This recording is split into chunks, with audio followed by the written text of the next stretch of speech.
सोमवार के दिन जो अमावस्या पड़े वो सोमती अमावस्या कहलाती है। क्या करना पड़ता है उस दिन? कितना भी दुख विपदा कष्ट सम्मुख में खड़ा हुआ हो, कितना भी दुख पूंजी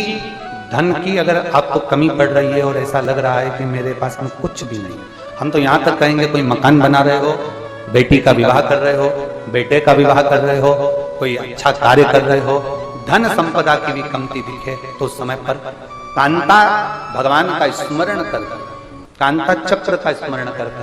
शिव और नारायण का नाम लेकर एक बेलपत्र, एक शमी पत्र, एक श्वेत पुष्प, एक लाल पुष्प दोनों हाथ में लेकर भगवान शंकर के अशोक सुंदरी के स्थान पर अगर समर्पित करा जाए तो संपदा की भी कमी नहीं आती। वो कांता चक्र है जो नारायण। यहां तक शिव महापुराण की कथा कहती है, अगर कोई विद्वत ब्राह्मण ने आपको बताया है कि आपके घर में पितृदोष है, कोई विद्वान ब्राह्मण ने बता दिया कि आपके घर में काल सर्प दोष है, कोई विद्वान ब्राह्मण ने बता दिया कि आपके यहाँ पर ये वास्तु दोष है और इस दोष को मिटाना जरूरी है, कोई ने आपको बताया, उस समय पर हमें घबराना नहीं, उस समय में घबराने का क्रम नहीं है। कहते हैं पीपल का जो जल झड़ता है पीपल के वृक्ष से, आप लोगों ने कभी देखा है कि नहीं देखा वो हमको नहीं मालूम। कितना भी अगर कोई वास्तु दोष बता दिया, पितृ दोष बता दिया, काल सर्प दोष बता दिया, कितना भी अगर कोई दोष बता दे तो पीपल का जो जल वृक्ष में से झड़ता है, कभी कभी आप उसके नीचे हाथ रखकर देखना, थाली रखकर देखना, उसमें पत्थर पर देखना तो वहां पर भी पानी के निशान आपको मिलेंगे, बूंद के निशान। मात्र उस पीपल के वृक्ष के जल की एक बिंदी,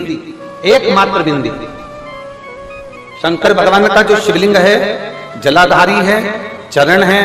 गणेश कार्तिक का स्थान है, अशोक सुंदरी का स्थान है और प्रत्येक जलाधारी में से पानी बीच में से आकर नीचे की ओर गिरता, नीचे की ओर गिरता। आप लोगों के स्मरण में हमने पहले भी बताया कि राइट में किसका स्थान है? गणेश जी का, लेफ्ट में कार्तिक के, बीच में अशोक सुंदरी। ये क्या है? पार्वती जी का हस्त कमल शिवलिंग, और ऊपर से जो जल एक एक बूंद शंकर जी के शिवलिंग पर गिर रहा है वो शंकर जी की 5 लड़कियां जया, विषहरा, शामलीवारी, दौतली और देव, शंकर जी की 5 लड़कियों एक एक बूंद पानी शिव जी पर गिरा। जहां जल नीचे गिरता है उस स्थान से जहां तक जल बहकर जा रहा है उस स्थान तक 33 कोटि देवताओं का स्थान, 33 कोटि देवताओं का स्थान। अब जहां पानी आया, जहां नीचे गिरा, उसके बीच में जो स्थान होता है, आप लोगों ने देखा है कि नहीं देखा? जिनने देखा है जरा हाथ उठाओ। ये पानी जैसे यहां तक आया और यहां के बाद नीचे गिरेगा तब वो नाली के माध्यम से बाहर जाएगा, तो जितनी दूर यहां से वो नीचे की ओर जो गिर रहा है, यहां से वो नीचे की ओर जो पानी जा रहा है, ये जो स्थान होता है ये हमारे 3 दोषों को निवारण तुरंत कर देता है। एक हमारा पितृदोष, एक हमारा काल सर्प दोष और एक हमारा वास्तु दोष का निवारण ये तुरंत। और ये तो हमने केवल आपको शिव महापुराण के माध्यम से बताया कि ये 3 दोष का निवारण कर देता है, पर यदि कभी आप ध्यान से लिंग पुराण को पढ़ेंगे, आप यदि लिंग पुराण को पढ़ेंगे और गीता प्रेस गोरखपुर की लिंग पुराण को लाकर यदि आप पढ़ते हैं या गीता प्रेस गोरखपुर की शिव अंक को भी आप अगर पढ़ेंगे, उसका नंबर हमारे स्मरण में नहीं आ रहा है, शिव अंक को भी अगर आप पढ़ेंगे तो उसमें भी आपको वर्णन मिलेगा कि हम तो केवल 3 दोष का बता रहे हैं, पर हमारे शास्त्र तो यहाँ पर और भी दोषों का वर्णन कर रहे हैं। जैसे किसी ने बता दिया आपको शनि का दोष है, किसी ने बता दिया मंगल का दोष है, किसी ने बता दिया आपको केतु का दोष है, किसी ने बता दिया आपको राहु का दोष है, किसी ने आपको कह दिया कि बृहस्पति का दोष है, किसी ने कह दिया आपको ये वाला दोष है। दुनिया के जितने दोष पीपल के वृक्ष के झड़ता हुआ जल की एक बूंद का स्पर्श, भले वो सूख गई हो, उसका एक स्पर्श मात्र जहां पानी नीचे की ओर गिर रहा है उतनी परिधि, उतनी जगह के बीच में जहां से पानी गिरता है, बस उस स्थान पर अगर वो उंगली अपना नाम और गोत्र का स्मरण कर कर भी लगा दी जाए और एक लोटा जल चढ़ा दिया जाए तो ये जितने दुनिया के दोष है वो अपने आप समाप्त हो ही जाते हैं। शंकर की भक्ति का बोल बम का नारा है। अच्छे से समझ लो, जरा ध्यान में आ जाए आप लोगों के, नहीं तो गलत कर बैठो तो बहुत स्मरण रखिएगा। शिवलिंग जलाधारी में से पानी बहता है, नीचे की ओर जाता है। जितना मोटा शिवलिंग की ये जलाधारी होती है उसमें से पानी जहां नीचे गिरता है, जितनी भी मोटी हो उसमें कहीं पर भी आप बिंदी लगा सकते हैं। उस स्थान पर आप कहीं पर भी उस बिंदी को लगा। कोई कह दे तुमको कि तुम्हारा मंगल गड़बड़ है, कोई कह दे तुमको तुम्हारा राहु गड़बड़ है, कोई कह दे तुमको तुम्हारा केतु गड़बड़ है, कोई तुमसे कह दे तुम्हारा बृहस्पति गड़बड़ है, तो समझ लेना कि हमारे ग्रह की दशा को सुधारने के लिए ये जो स्थान है, बस उस स्थान पर एक बिंदु एक। अब आज के जमाने में आपने देखा होगा, जब से आप शंकर जी को जल चढ़ाना प्रारंभ करें, जब से आपने शिव महापुराण की कथा सुनना प्रारंभ करी, तब से आपने सुना होगा कि कोई भी अब ज्यादा आपको सुनने को नहीं मिलता कि वास्तु दोष हो गया, कि पितृदोष हो गया, कि कालसर्प दोष हो गया। इसके पहले का जो समय था, उस समय किसी को भी पत्रिका दिखाओ, किसी के पास भी जाओ, वास्तु दोष, कालसर्प दोष, पितृदोष, ये सारे दोष चलते रहते थे। पर तुमने जो एक लोटा जल शंकर भगवान को समर्पित करा, तुम्हारा चढ़ा हुआ जल उसी स्थान से नीचे गिर रहा है जहां हमने बिंदी लगाने का बताया, वहां से नीचे गिर रहा है, तो तुम्हारा दोष जल चढ़ाते चढ़ाते अपने आप दोष समाप्त होता चलेगा। सारी समस्या का हल एक लोटा जल। आपके घर में पितृदोष है, आपको ऐसा महसूस होता है,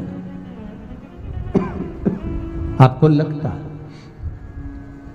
तो किसी भी नवरात्रि के पहले जो अमावस्या पड़ती है, मान लो अपन अमावस्या पड़ी, आप एक अंदाजा लगाइए, तो जिस दिन अमावस्या रहे उस दिन चावल की कटोरी में एक कपूर का टुकड़ा रख दीजिए महाराज, छोटा सा, और कपूर का टुकड़ा रखकर उस कपूर को दरवाजे के बाहर कटोरी में ही, चावल रखी हुई कटोरी में ही उसको पितरों का स्मरण कर कर जला दीजिए।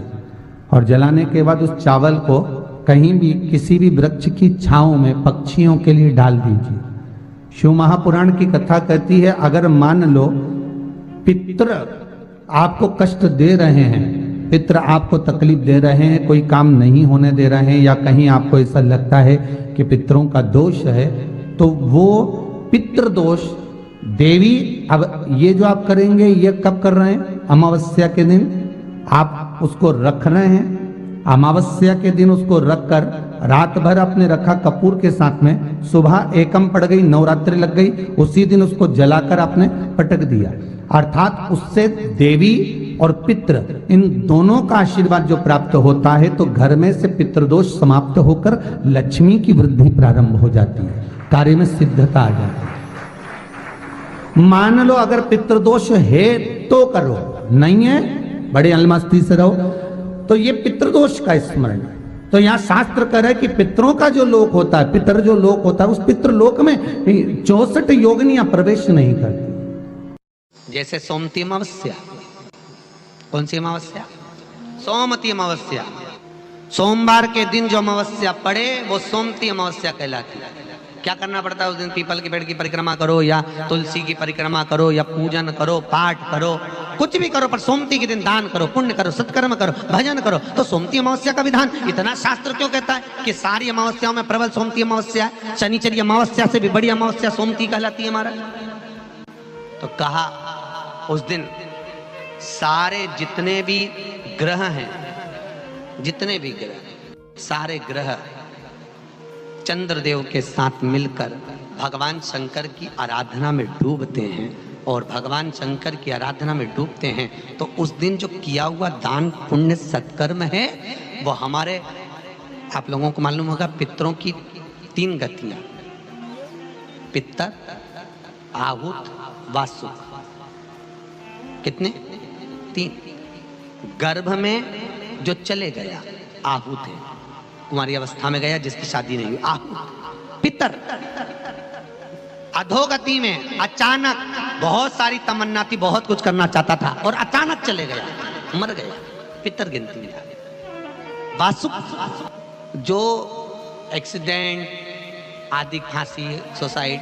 वासुक। 3 शास्त्र कहता है सोमती अमावस्या के दिन ये तीनों आहुत, पितर, वासुक,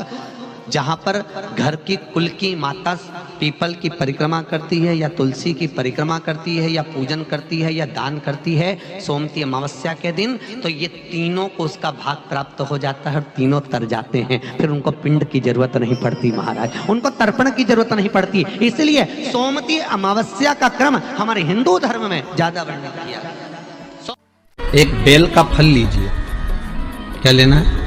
बेल का फल, बेलपत्री का जो फल होता है उसको ले लो, उसके अंदर का जो गुर्दा होता है, अंदर का जो भाग होता है, उसको निकाल लीजिए और उस बेल के फल में आटा सेक कर उसमें शक्कर मिलाकर उसको के अंदर भर लीजिए। अमावस्या के दिन सुबह 10 बजे से पहले उस बेल फल में जिसमें तुमने पंजेरी भरी है, आटा सेक कर भरा है शक्कर के साथ में, उसको अपने घर में घुमाने के बाद में जिसको कालसर्प दोष बताया है, पितृदोष बताया है या वास्तु दोष का स्मरण बताया है, घर में सब दूर घुमाकर अपने परिवार का हाथ का स्पर्श कराकर पीपल के पेड़ के नीचे तक खड्डा खोदकर उस बेल पत्र के उस फल को दाब दीजिए। महाराज केवल एक अमावस्या करना रहता है, पितरों के दोष से मुक्ति मिलती है और हमारे घर के कार्य सफल होना प्रारंभ हो जाते हैं। कार्य की सफलता होती है, कार्य में सफलता प्राप्त होने लगती है। हम तो कई बार कहते हैं महाराज जी, अगर ऐसा लगे किसी औषधि को आप ले रहे हैं, मालूम पड़े कि औषधि आपको लग नहीं रही है, शिव महापुराण की कथा करेंगे, मान लो औषधि आपको नहीं लग रही, आपने औषधि बहुत दिनों से ले रहे हो, कोई दवाई, मान लो आप किसी भी दवाई को ग्रहण कर रहे हैं और वो औषधि लगी नहीं रही है, वो शरीर को लगी नहीं पा रही और आप ठीक ही नहीं हो पा रहे, 15 दिन हो गए, 8 दिन हो गए, बताओ उतना की उतना ही कैटरीना है, उतना ही उतना अपना भरा हुआ, वही की वही लीवर, वही की वही किडनी, वही की वही स्मरण, सभी कुछ वही वही है, उतना की उतना ही। बीपी भी ऊंचा नीचा चल रहा है पर लेवल में नहीं आ रहा, शुगर भी लेवल में नहीं आ रही, तो प्रयास करा करो महाराज, बेलपत्री के फल का जो गुर्दा है, अंदर का जो भाग है फल का, उसको पानी में गला लीजिए और प्रदोष की प्रदोष, कम से कम प्रदोष नहीं हो और बीमारी जरा दवाई लगी नहीं रही हो तो बिना प्रदोष के भी कर सकते हो, उसको पानी में गलाइए, आधा घंटा पानी में, जैसे आपको सुबह मंदिर जाना है 10 बजे, तो सुबह स्नान कर कर कम से कम 6:30-7 बजे उसको पानी में गला दीजिए और उस बेले के फल का गुर्दा से गला हुआ पानी शिव जी को ले जाकर समर्पित कर दीजिए। महाराज उस पानी में से थोड़ा सा 1 चम्मच पानी शिव जी पे चढ़ा हुआ लेकर आ जाइए। उस पानी को जो बीमार व्यक्ति है उसको औषधि देने से पहले मात्र आधी चम्मच से भी आधा चम्मच उसको दे दीजिए। भगवान शंकर का श्री शिवाय नमस्तुभ्यम का जाप कर कर उस पानी को देने के बाद अगर आप औषधि देंगे तो ये पक्का है कि औषधि अपना कार्य करना प्रारंभ कर देगी और वो स्वस्थ होना प्रारंभ हो जाएगी। क्या करना पड़ता है उस दिन? पीपल के पेड़ की परिक्रमा करो या तुलसी की परिक्रमा करो या पूजन करो, पाठ करो, कुछ भी करो, पर सोमती के दिन दान करो, पुण्य करो, सत्कर्म करो, भजन करो। तो सोमती अमावस्या का विधान इतना शास्त्र क्यों कहता है कि सारी अमावस्याओं में प्रबल सोमती अमावस्या, शनिचरी अमावस्या से भी बड़ी अमावस्या सोमती कहलाती है। महाराज जितने भी ग्रह, सारे ग्रह चंद्रदेव के साथ मिलकर भगवान शंकर की आराधना में डूबते हैं और भगवान शंकर की आराधना में डूबते हैं तो उस दिन जो किया हुआ दान पुण्य सत्कर्म है वो हमारे, आप लोगों को मालूम होगा, पितरों की 3 गतियां, पितर, आहुत, वासुक, कितने? 3। गर्भ में जो चले गया आहुत है, कुंवारी अवस्था में गया जिसकी शादी नहीं हुई, आहुत। पितर अधोगति में अचानक बहुत सारी तमन्ना थी, बहुत कुछ करना चाहता था और अचानक चले गया, मर गया, पितर गिनती में। जो एक्सीडेंट आदि, खांसी, सुसाइड, बस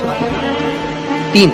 शास्त्र कहता है सोमती अमावस्या के दिन ये तीनों आहुत, पितर, वासुक, जहां पर घर की कुल की माता पीपल की परिक्रमा करती है या तुलसी की परिक्रमा करती है या पूजन करती है या दान करती है सोमती अमावस्या के दिन, तो ये तीनों को उसका भाग प्राप्त हो जाता है, तीनों तर जाते हैं, फिर उनको पिंड की जरूरत नहीं पड़ती महाराज, उनको तर्पण की जरूरत नहीं पड़ती। इसलिए सोमती अमावस्या का क्रम हमारे हिंदू धर्म में ज्यादा बढ़ने। विश्वास कहता है अमावस्या के दिन, उस श्राद्ध पक्ष की अमावस्या के दिन जो नदी, तालाब, बावड़ी, कुआं, किसी भी एक जगह पर अपने पूर्वजों का नाम लेकर शाम के समय पर दिया लगाएगा, ये मेरा विश्वास कहता है उसके लिए कुबेर भंडारी भंडार जरूर बनेगा, पितृ भंडार जरूर बनेंगे, ये निश्चित। इस पीपल के वृक्ष के नीचे जो शनिवार को दिया लगाएगा वो लक्ष्मी और नारायण को अपने घर ले जाएगा। इसलिए शनिवार के दिन पीपल के वृक्ष के नीचे दिया का प्रमाण है महाराज। और सुन दरिद्रता देवी, तेरे पेड़ के नीचे जो खाली हाथ आएगा तू उसके घर में प्रवेश करेगी और जो भरे हाथ से मतलब पानी का लोटा ले जाओ, कंकु ले जाओ, चावल ले जाओ, रोली ले जाओ, कुछ भी, जरा सी शक्कर ले जाओ, गुड़ ले जाओ, आटा ले जाओ, पर पीपल के पेड़ के नीचे कभी खाली हाथ मत जाओ। अगर तू खाली हाथ कोई आया तो तू उसके घर में प्रवेश कर। बड़ का पेड़ पितरों का प्रतीक होता है, बेलपत्री का पेड़ भी पितरों का प्रतीक होता है, क्योंकि ये पितरों के वंश से जो पार्वती मैया का प्रागट्य भाव वर्णन किया। पीपल का वृक्ष पितरों का प्रतीक होता है। श्राद्ध पक्ष में महाराज पीपल के पेड़ के नीचे मात्र काली तिल्ली का पानी ही डाल देने से पितृदोष का निवारण हो जाता है। किसी लड़के की लड़की की विवाह शादी नहीं हो रहा हो, मंगल विवाह नहीं हो रहा हो, पानी के लोटे में थोड़ा सा काला तिल डालकर श्राद्ध पक्ष में पीपल के पेड़ के नीचे चढ़वा दीजिए महाराज। पितरों की शांति होती है, घर में मंगल कार्य होता है, मंगल कार्य हो जाता है, पितृदोष का निवारण होता है। ऐसा लग रहा है कि बहुत बड़ी बीमारी शरीर में आ गई है, वो मिट नहीं रही, बीमारी बहुत बड़ी है, नहीं जा रही। सरसों का फूल भगवान शंकर को चढ़ाना प्रारंभ करो। सरसों तो आप अपने घर के अंदर भी बो सकते हो, उसमें पीला फूल ही जाता है, शिव जी को चढ़ाना चालू कर दो, बीमारी समाप्त होना प्रारंभ। बेल का फल, बेलपत्री का जो फल होता है उसको ले लो, उसके अंदर का जो गुर्दा होता है, अंदर का जो भाग होता है उसको निकाल लीजिए और उस बेल के फल में आटा सेक कर उसमें शक्कर मिलाकर उसको के अंदर भर लीजिए। अमावस्या के दिन सुबह 10 बजे से पहले उस बेल फल में जिसमें तुमने पंजेरी भरी है, आटा सेक कर भरा है शक्कर के साथ में, उसको अपने घर में घुमाने के बाद में जिसको कालसर्प दोष बताया है, पितृदोष बताया है या वास्तु दोष का स्मरण बताया है, घर में सब दूर घुमाकर अपने परिवार का हाथ का स्पर्श कराकर पीपल के पेड़ के नीचे खड्डा खोदकर उस बेलपत्र के उस फल को दाब दीजिए। महाराज केवल एक अमावस्या करना रहता है, पितरों के दोष से मुक्ति मिलती है और हमारे घर के कार्य सफल होना प्रारंभ हो जाते हैं। कार्य की सफलता होती है, कार्य में सफलता प्राप्त होने लगती है। हम तो कई बार कहते हैं महाराज जी, अगर ऐसा लगे किसी औषधि को आप ले रहे हैं, मालूम पड़े कि औषधि आपको लग नहीं रही है, शिव महापुराण की कथा करेंगे, मान लो औषधि आपको नहीं लग रही, आपने औषधि बहुत दिनों से ले रहे हो, कोई दवाई, मान लो आप किसी भी दवाई को ग्रहण कर रहे हैं और वो औषधि लगी नहीं रही है, वो शरीर को लगी नहीं पा रही और आप ठीक ही नहीं हो पा रहे, 15 दिन हो गए, 8 दिन हो गए, बताओ उतना की उतना ही फेटरिना है, उतना ही उतना अपना भरा हुआ, वही की वही लीवर, वही की वही किडनी, वही की वही स्मरण, सभी कुछ वही वही है, उतने की उतना ही। बीपी भी ऊंचा नीचा चल रहा है पर लेवल में नहीं आ रहा, शुगर भी लेवल में नहीं आ रही, तो प्रयास करा करो महाराज, बेलपत्री के फल का जो गुर्दा है, अंदर का जो भाग है फल का, उसको पानी में गला लीजिए और प्रदोष कम से कम प्रदोष नहीं हो और बीमारी जरा दवाई लगी नहीं रही हो तो बिना प्रदोष के भी कर सकते हो, उसको पानी में गलाइए, आधा घंटा पानी में, जैसे आपको सुबह मंदिर जाना है 10 बजे, तो सुबह स्नान कर कम से कम 6:30-7 बजे उसको पानी में गला दीजिए और उस बेले के फल का गुर्दा से गला हुआ पानी शिव जी को ले जाकर समर्पित कर दीजिए महाराज। उस पानी में से थोड़ा सा 1 चम्मच पानी शिव जी पे चढ़ा हुआ लेकर आ जाइए। उस पानी को जो बीमार व्यक्ति है उसको औषधि देने से पहले मात्र आधी चम्मच से भी आधा चम्मच उसको दे दीजिए। भगवान शंकर का श्री शिवाय नमस्तुभ्यम का जाप कर उस पानी को देने के बाद अगर आप औषधि देंगे तो ये पक्का है कि औषधि अपना कार्य करना प्रारंभ कर देगी और वो स्वस्थ होना प्रारंभ हो जाएगा।